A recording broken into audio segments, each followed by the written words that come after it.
The plane was only minutes from landing. Ice was building on the wings. Then one wrong reaction sealed everyone's fate.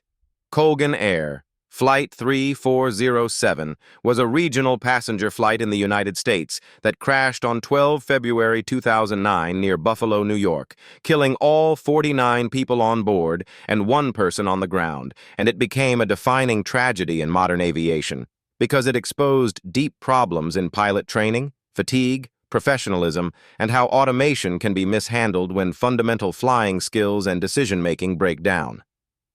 The flight was operated by Colgan Air, a regional airline flying as Continental Connection, using a Bombardier DHC-8400 Q400 turboprop aircraft, and it was scheduled to fly from Newark, New Jersey to Buffalo in winter weather conditions that, while challenging, were well within the aircraft's capabilities.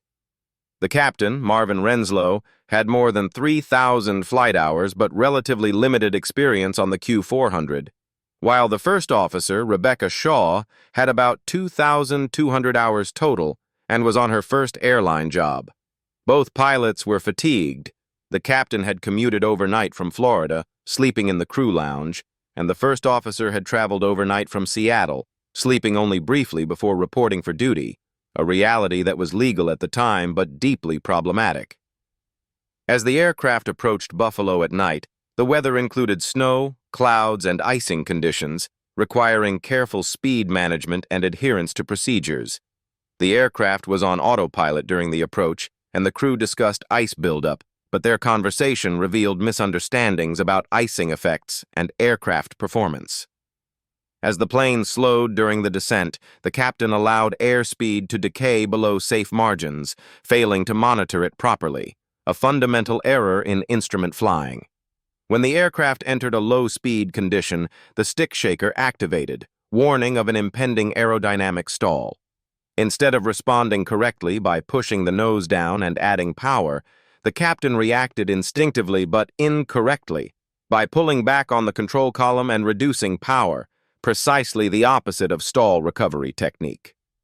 The Q400's stick pusher system then activated to automatically lower the nose, but the captain overpowered it, forcing the aircraft deeper into a stall.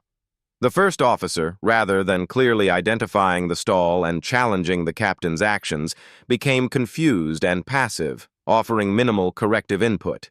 Within seconds, the aircraft rolled sharply, lost lift, and entered an unrecoverable descent, crashing into a residential house in Clarence Center, New York.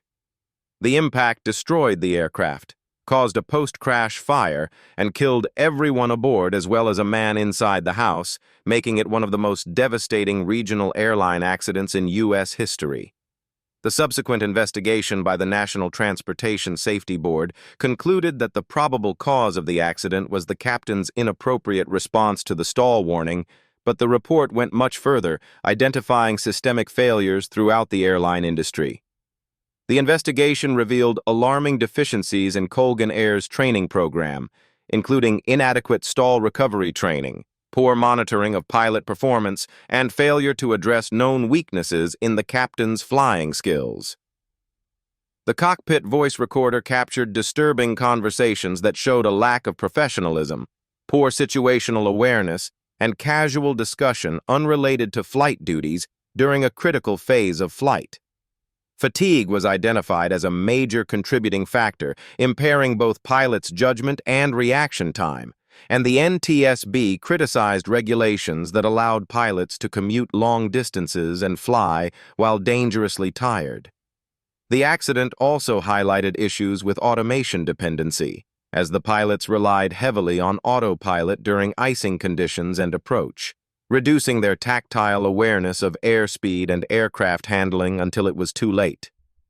Unlike some other accidents, Colgan 3407 was especially sobering because the aircraft was fully functional, the weather was manageable, and the situation was entirely recoverable, had basic flying principles been followed.